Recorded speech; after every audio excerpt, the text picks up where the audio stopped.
Okay, we are now live with the International False Fact Timeline, and there's nobody but myself here, but I'll go ahead anyway. Well, there was one guy earlier, one viewer. The subject, the main subject, is will be preventing false rape and genuine rape allegations. Still got a bit of that infection.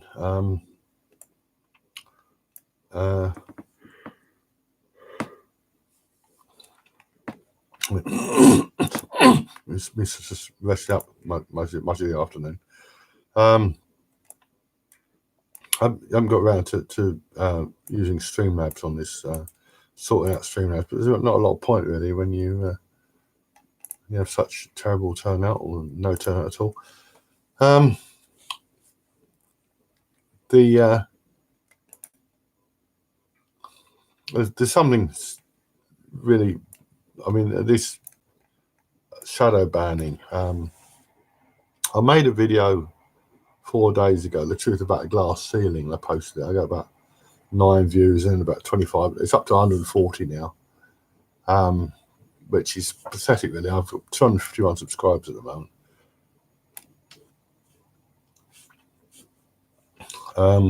I made 3 weeks ago. I made a video about sort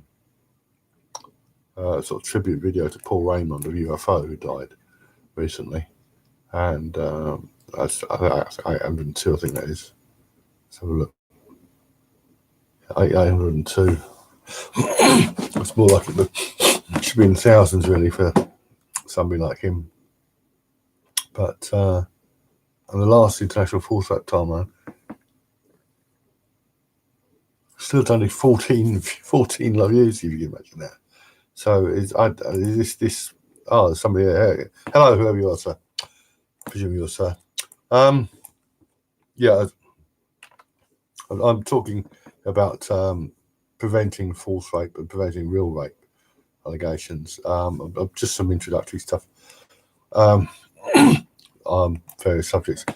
Firstly, I've noticed that there's a media uproar in the UK at the moment, because apparently there's a violent rape scene in the soap opera Emmerdale,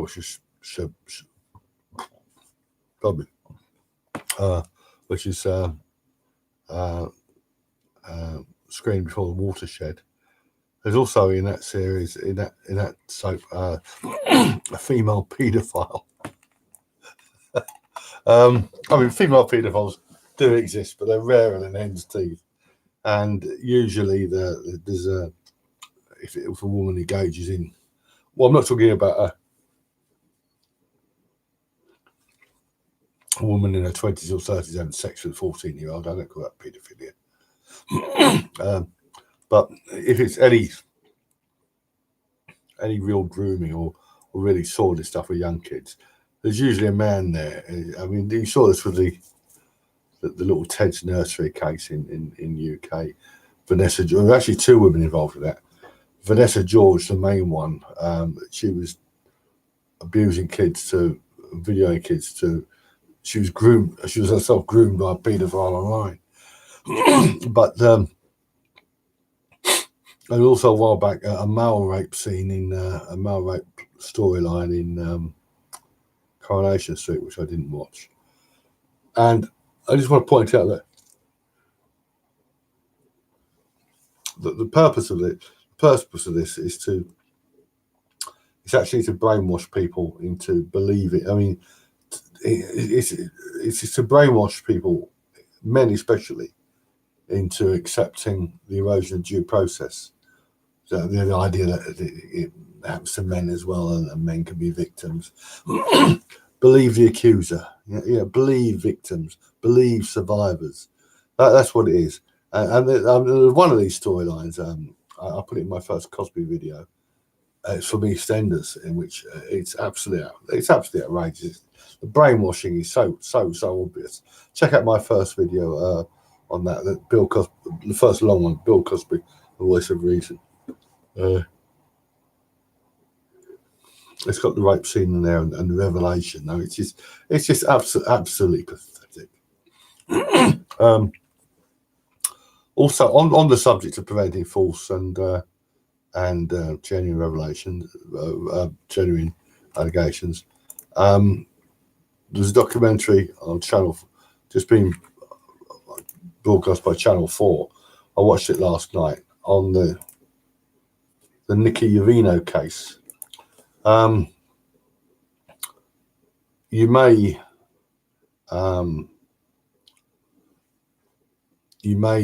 remember that Yovino was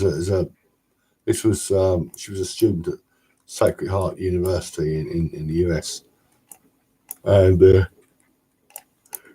she walked into a toilet in a, as you would do, as any self-respecting young woman would, and I think she gave oral sex to one and sex to the other, and then she claimed she was raped. It's just a sec. Just a sec. Okay, but I've definitely been recorded. And she cried rape, and she ended up pleading guilty to making a false rape allegation. And the documentary is called Sex on Trial. If you're in the UK, you can watch it through Channel 4. If you're outside the UK, there is a way you can watch it. You can use a VPN. You can use Tor, and you can set it to the UK Tor browser. You have to edit the batch file to do that. But I would suggest that if you wait a bit, it should be on YouTube in due course. There's already a sorry, actually, story. Yawning. I can't be tired. You should be able to watch it. It'll be on YouTube for YouTube shortly. We should be, or Daily Motion or somewhere. But it's very, very interesting. They had Lisa Avalos on there, who was introduced as an expert on sexual violence. It's a lesbian academic with totally dishonest feminist so-called academic. And basically, the main gripe was that the police lied to her. I mean, it wasn't a great investigation, but what happened to the following day, she went to a sexual assault referral centre or clinic or something, and claimed she'd been raped.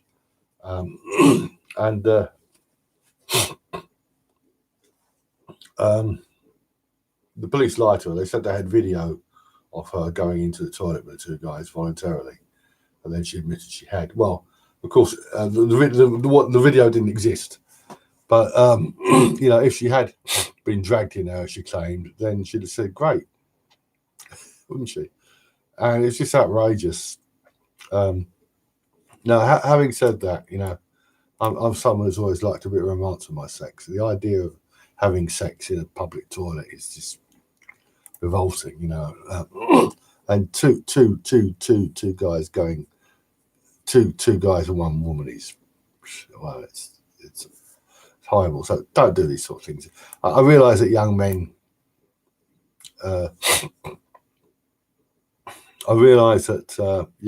do these sorts of things. They keep their brains in their trousers, but you really got to consider the consequences. I mean, look at the Hofstra, the 2009 Hofstra University case. Why would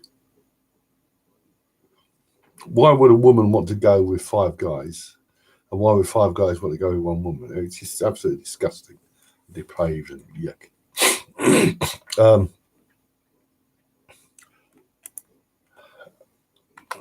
I mean, obviously, alcohol has something to do with the Yovino case, but just anyway, I published an article on it on the Medium website, medium.com. It's just called Hello, Sir. But none of you are. This is the issue tonight is preventing forced rape and preventing. Oh, one person again now. Preventing forced rape and preventing genuine rape. I've got a couple of anecdotes here, which will illustrate it. I mean, it's been a while since a woman came on to me, like really came on to me. But a few years ago, I was propositioned by a prostitute in Sydenham. I was surprised, to put it mildly. I told you just playing a train in the wrong area. But what this was. This was May the 1st, being the month. I've always been a night owl even before my back injury, and I went out after 1 a.m. We got 2 or 3. Well, there's 3 shops in Sydney that appear to be open 24 hours. One in particular, it's a big Turkish place, so they got Turkish and Polish and stuff. I went out. I took a walk down to Sydenham Station, and there was a young woman sitting alone there and a guy on a bike. And they were talking. I ended up talking to her. She said she was going to Russell Square, and I pointed out it was a night bus. And the wait for the hours is, it's looking about 3-4 hours before a train. And she said she had no credit or something. Then she asked if I could spare £1 to buy some water. Well, I don't like the idea of paying for water, so I walked out of the Turkish shop and bought a bottle of Coke. Then I went over to. She said on the way she asked me my name. I said Alexander, and she said, "Oh, my name's Alexandra," and she's from Brazil. I bought a bottle of Coke, and she was thank you. So I walked up to the cash point, and she comes up to, she says, "Alexander, do you want my number?" I said no. She seemed surprised and indeed offended. Why would I want a number? And anyway, I began walking up Venner Road, and I got halfway up, and I heard somebody calling out my name. She followed me up Venner Road, and she wanted to come back with me. She said, "Like, have you got a wife and kids at home?" I said, "No, I live alone." And she obviously, which had a nice set of jokes on her. If I'd been 22 rather than 62, when I was 22, I don't know if you know that song, Ballad of Sad Young Men. Well, I was one of those, this garbage here about male privilege and that. Anyway, I said, go home. Just, eventually she got the message and walked off. She was clearly screwed up, I fell up with life. So she'd been staying with a friend locally. No, she could have come back to my flat, I said, well, for all she knew, I could have been a serial killer. So if I bring her back here and we have sex, what goes that to her?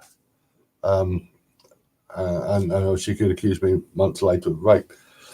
But it's just young women shouldn't behave like that, and blokes should have more sense. Young blokes should have more sense. That's stupidity. I'll give you an example of gullibility. This was it must have been before 1996, because I gave up running in September 1996. This was it was foggy, so it must have been winter or something like that. I've been running. I was walking back home, and there's a young German girl there. I think she had a phone with her. Not today's phones, with all my cons and that. She's a teenager. She was lost. And I said, well, I've got an A to Z at home. She wanted to come back with me. So I said, no, wait. So I came home. And I got the A to Z and went back and showed her wherever she was going. She gave me the road name, but I don't know all the roads around here. Don't know most of them. In fact, even though I've been living here at that time I've been living here for certainly several years. I've been living here 30 odd years now. About 33 years. I still don't know all the names of the roads. But I mean, she could have. I mean, girls can be so gullible, you know. I mean, you wouldn't allow an 8-year-old or a 10-year-old to get in a car with a stranger. So why would a 25-year-old?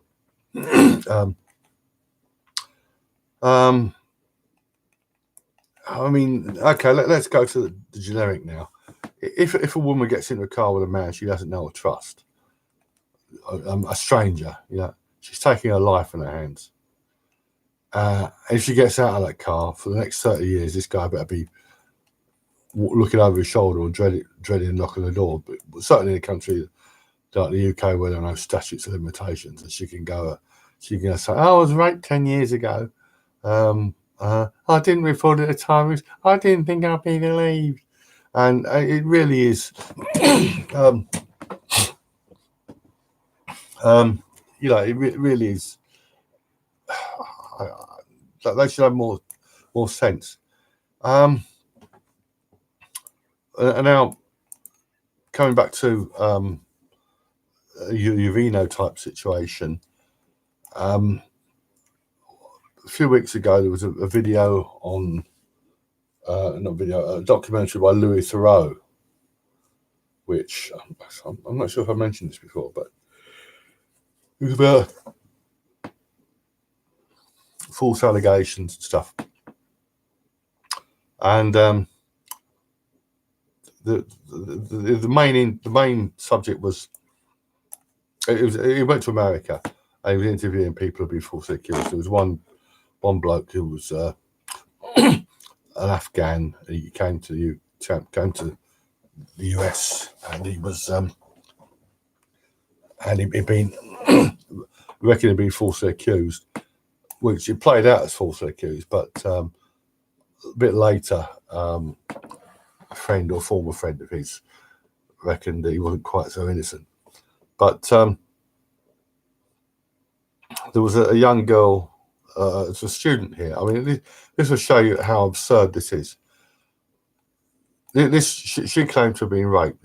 She said basically she'd been to a party at a fraternity, and she went to a room with a guy, and she said that it was understood. I couldn't quite believe this. It was understood if you went to a guy's room, you're expected to give him a blowjob. I mean, I just, you know, somebody she didn't know or maybe hardly knew, and she goes to his room and she's expected to give him a blowjob. So she went to this guy's room, and she gave him a blowjob, and she ended up accusing him of rape because they went to bed together, and she said she did. I mean, I don't like using phrases dignity and respect. I mean, I've never, this is a media trope. Everybody should be treated with dignity and respect. I've never understood really what that respect always reminds me of my old man, and dignity. And why would a guy respect a woman who will give him a blowjob just like that? But it isn't about self-respect. I mean, why would she do this? Why would any?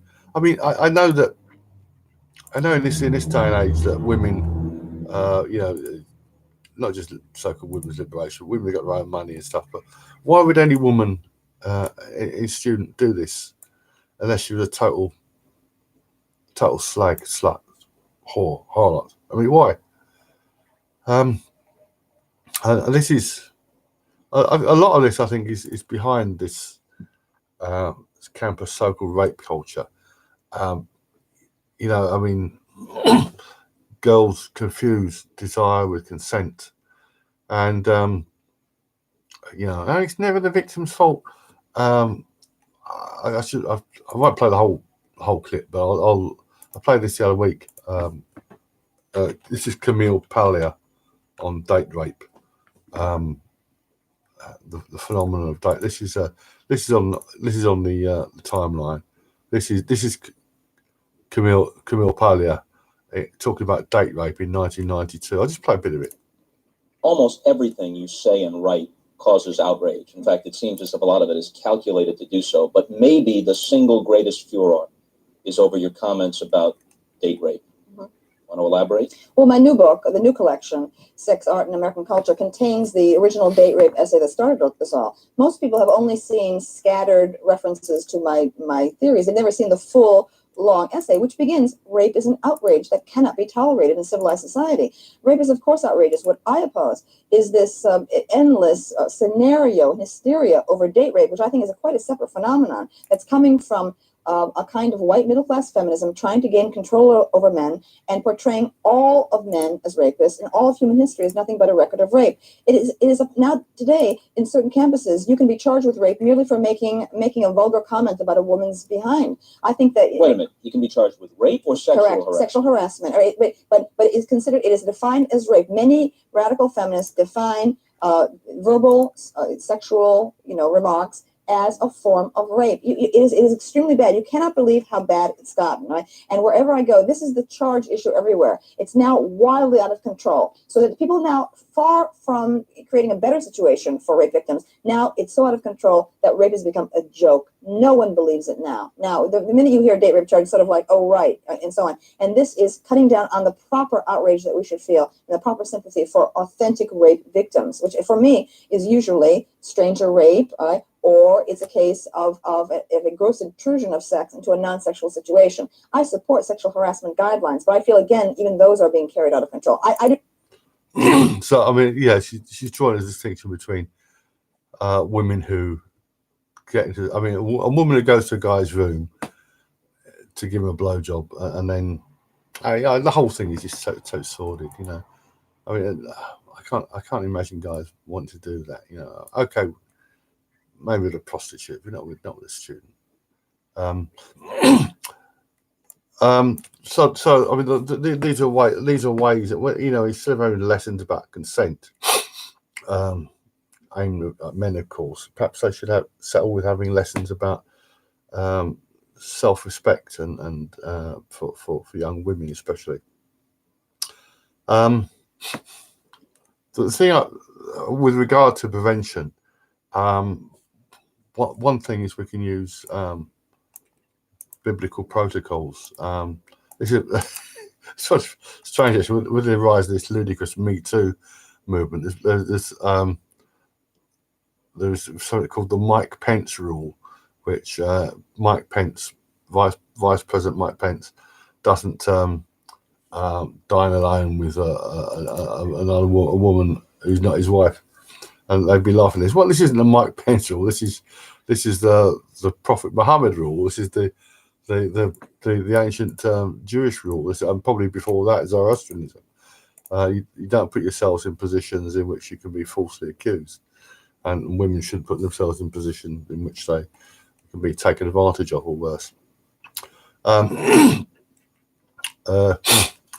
Doctors, I feel, this is another thing. Doctors, I think, should have chaperones.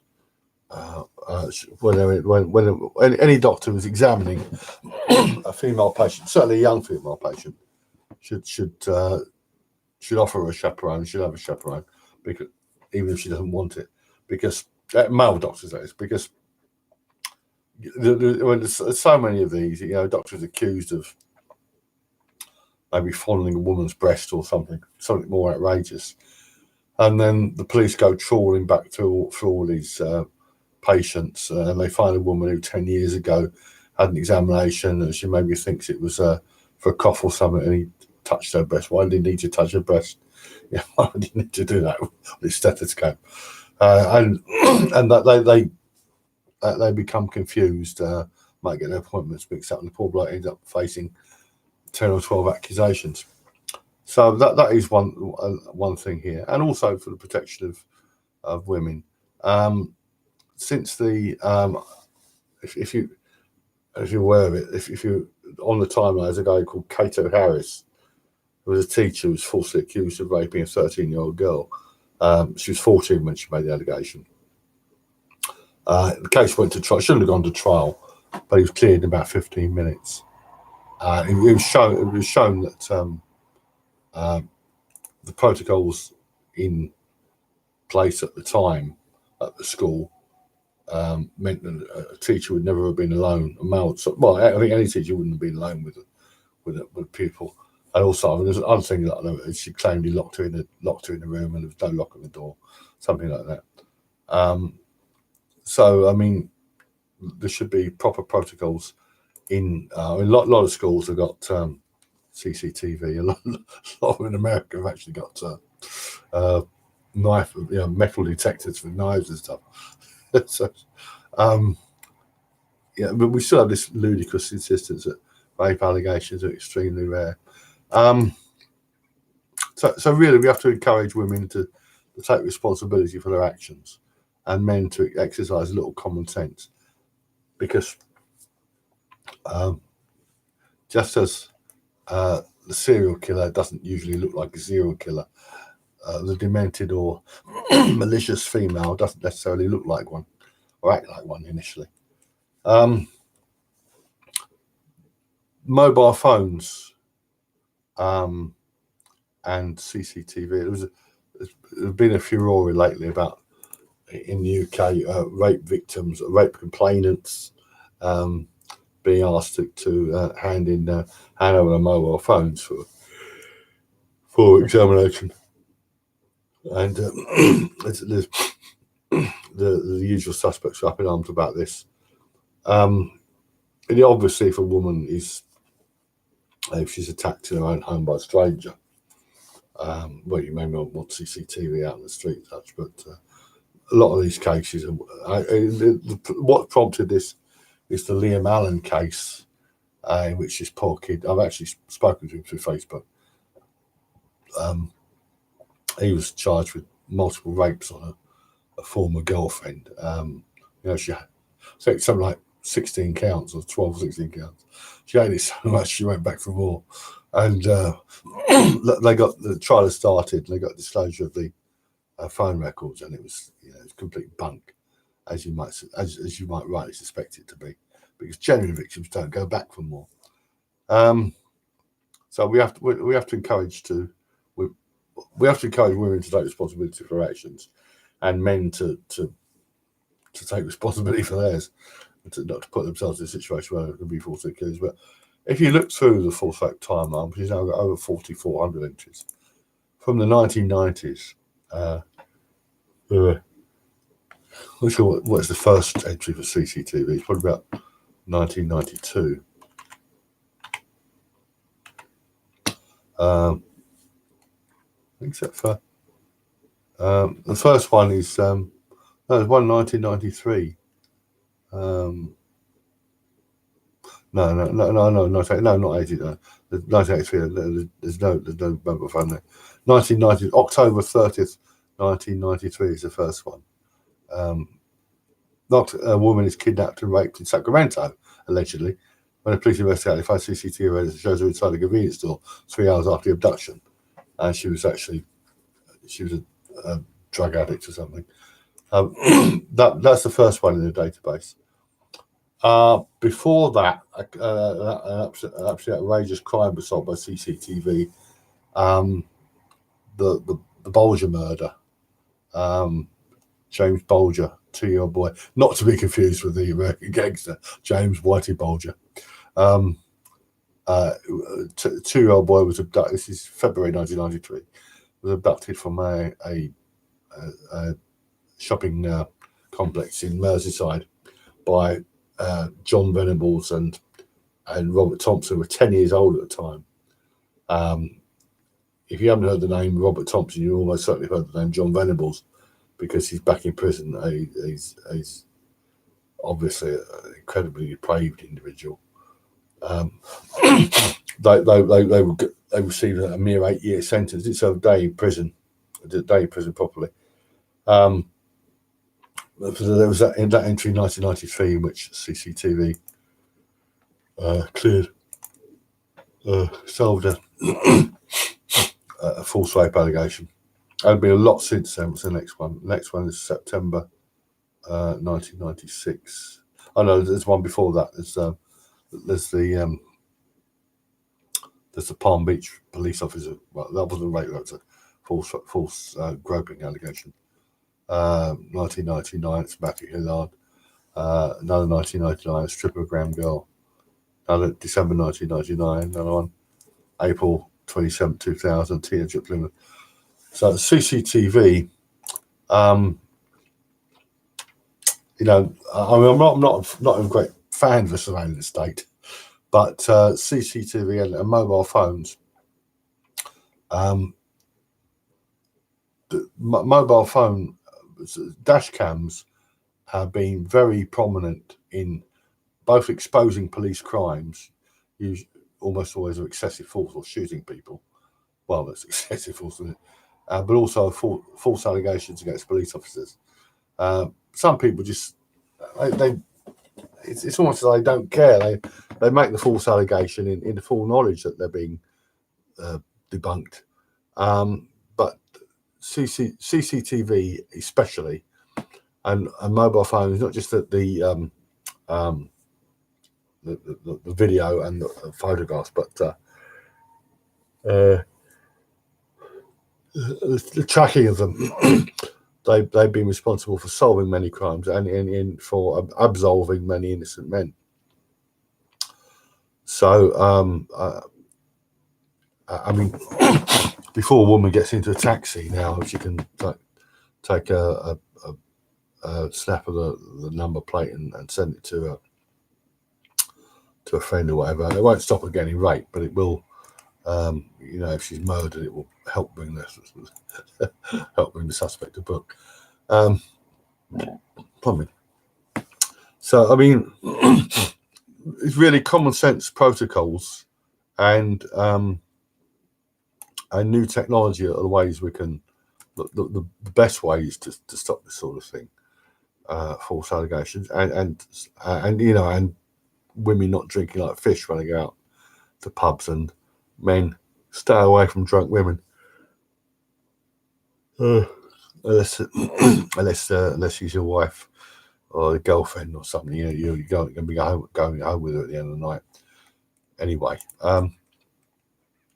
so anyway, I made a note here about Jessica Valenti. What? She's a total airhead.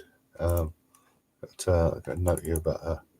Oh yes, she's a total airhead. There's headlines from I think it's from The Guardian. The end of hisses, whistles and stares. We need to walk the streets without fear. That was in 2014. And then 2014 and 2015, she says, men rarely catcall me anymore. I hate that our culture makes me miss it. It's just totally batshit crazy, these women. She's a less odious type of feminist, so she's clearly a bit simple, you know, the way she believes women never lie. Even though she tells many lies herself.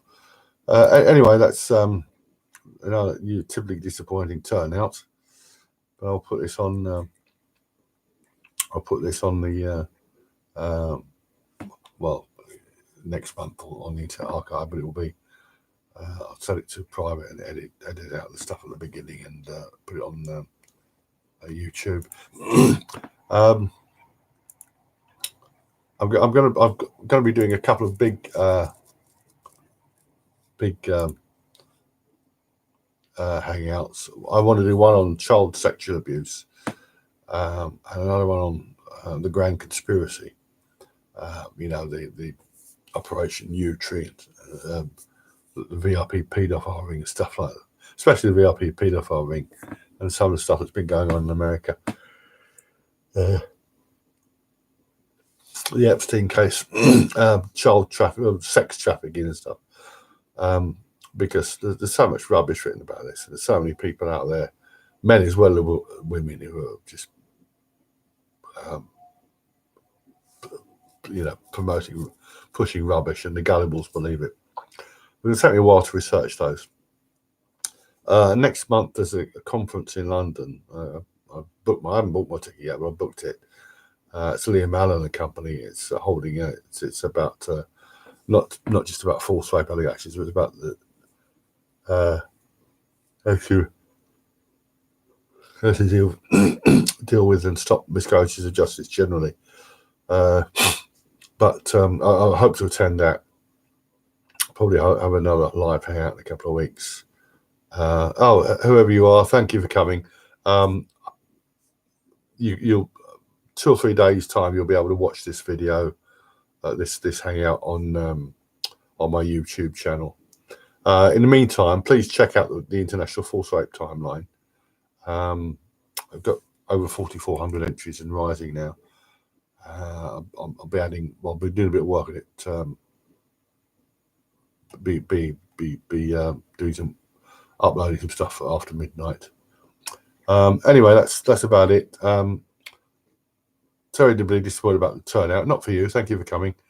And perhaps you can invite a few people for the next one, which is provisionally 2 weeks from today. Okay, thanks a lot.